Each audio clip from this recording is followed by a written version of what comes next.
Halo semuanya, kembali lagi dengan saya. Pada kesempatan ini, saya akan menjelaskan kepada kalian semua tentang anatomi fisiologi dari sistem neurobehavior. Sebelum itu, saya akan memperkenalkan diri saya dulu. Perkenalkan, nama saya Filani Vivi Febrianwas.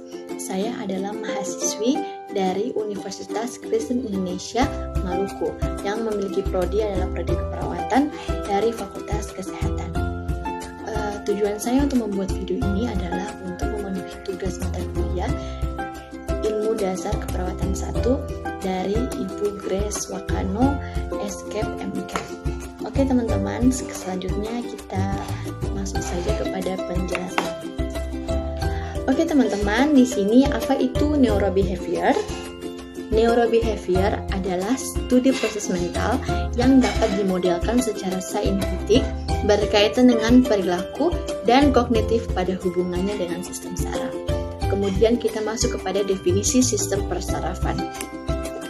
Sistem saraf adalah sistem koordinasi berupa penghantaran impuls ke susunan saraf pusat, pemrosesan impuls saraf, dan pemberi tanggapan rangsangan. Kemudian sistem atau susunan saraf merupakan salah satu bagian terkecil dari organ dalam tubuh, tetapi merupakan bagian yang paling kompleks.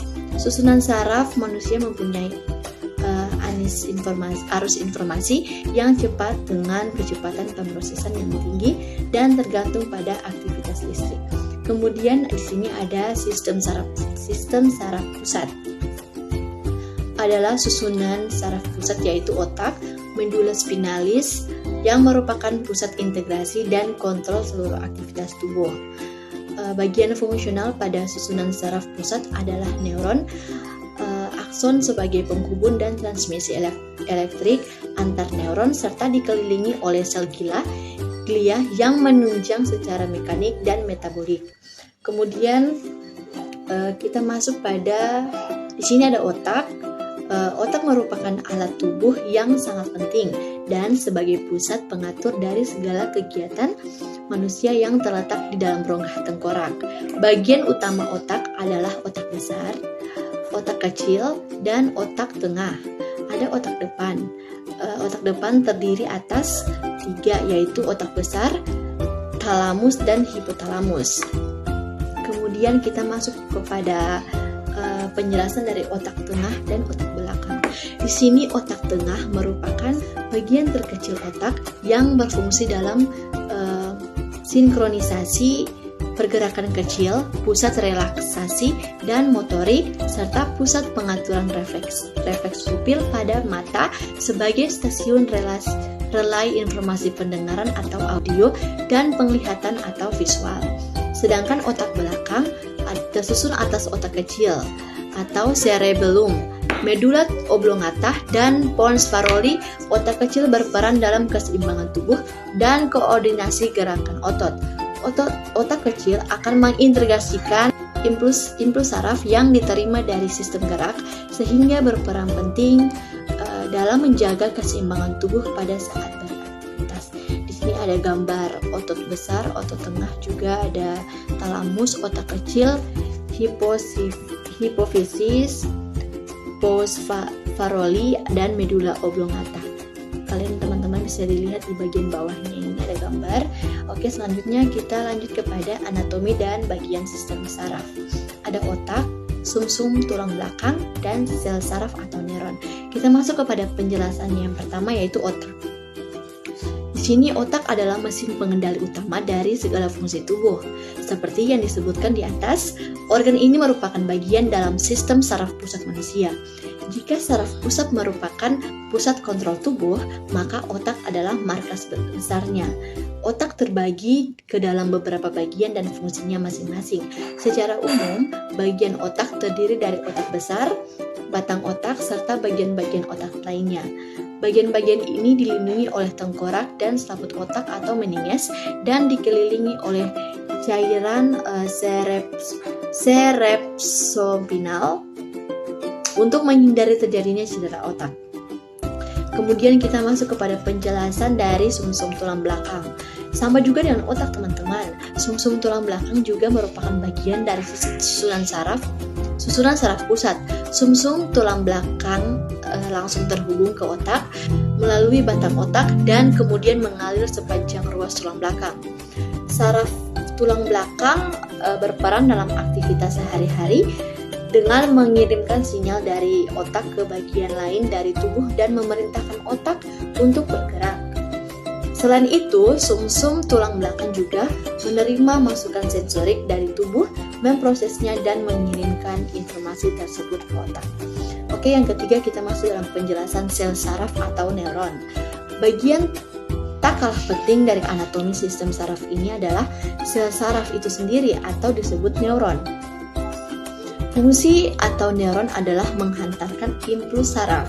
Jadi fungsinya untuk menghantarkan impuls saraf. Berdasarkan fungsinya, neuron terbagi ke dalam 3 jenis, yaitu neuron sensorik yang membawa pesan ke saraf pusat, neuron motorik yang membawa pesan dari saraf pusat, serta interneuron yang menghantarkan pesan di antara neuron sensorik dan motorik di saraf pusat. Oke teman-teman, itulah penjelasannya dari. Kemudian kita masuk kepada fungsi dari sistem saraf ya teman-teman. Ada 4 fungsi. Yang pertama ada mengumpulkan informasi dari dalam luar tubuh dan dalam tubuh. Kemudian atau disebut dengan fungsi sensorik. Kemudian ada mengirimkan informasi ke otak dan sumsum tulang belakang. Yang ketiga itu ada memproses informasi di otak dan sumsum tulang belakang atau fungsi integrasi. Yang keempat ada mengirimkan informasi ke otot, kelenjar, dan organ sehingga dapat merespon dengan tepat atau disebut fungsi motorik. Yaitu adalah fungsi dari sel saraf. Kemudian kita masuk kepada penyakit atau penyakit apa saja yang menyebabkan gangguan saraf ya teman-teman. Di sini ada epilepsi. Epilepsi ini adalah penyakit kondisi yang ditandai dengan kejang-kejang yang berulang atau kambuhan. Kondisi ini dapat terjadi karena adanya gangguan aktivitas listrik di otak. Kemudian ada penyakit yang kedua yaitu meningitis. Penyakit ini merupakan salah satu penyakit infeksi yang menyebabkan selaput di sekitar otak dan sumsum tulang belakang meningas mengalami radang ya teman-teman. Jadi penyakit ini biasanya disebabkan oleh virus atau bakteri. Oke, kemudian juga di sini teman-teman ada encephalitis. Ini sama juga dengan meningitis ya, seperti yang tadi sudah dijelaskan. Penyakit ini merupakan penyakit infeksi yang ditandai dengan munculnya peradangan pada jaringan otak. Sama seperti meningitis tadi. Penyakit ini juga disebabkan oleh infeksi virus. Oke, yang terakhir ada tumor otak. Penyakit tumor otak ini adalah gumpalan sel abnormal yang tumbuh di otak.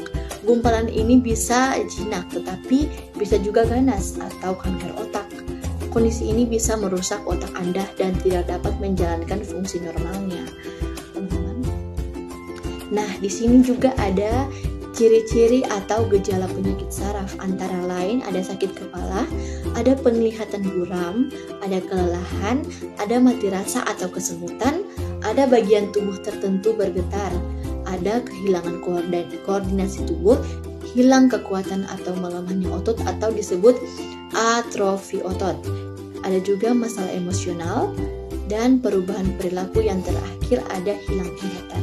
Jadi itulah macam-macam atau ciri-ciri gejala penyakit dari penyakit saraf. Oke, itulah penjelasan yang terkait dengan sistem neurobehavior yang telah saya jelaskan kepada kalian semua. Semoga video ini bisa bermanfaat bagi kalian semua. Oke, sekian dan terima kasih.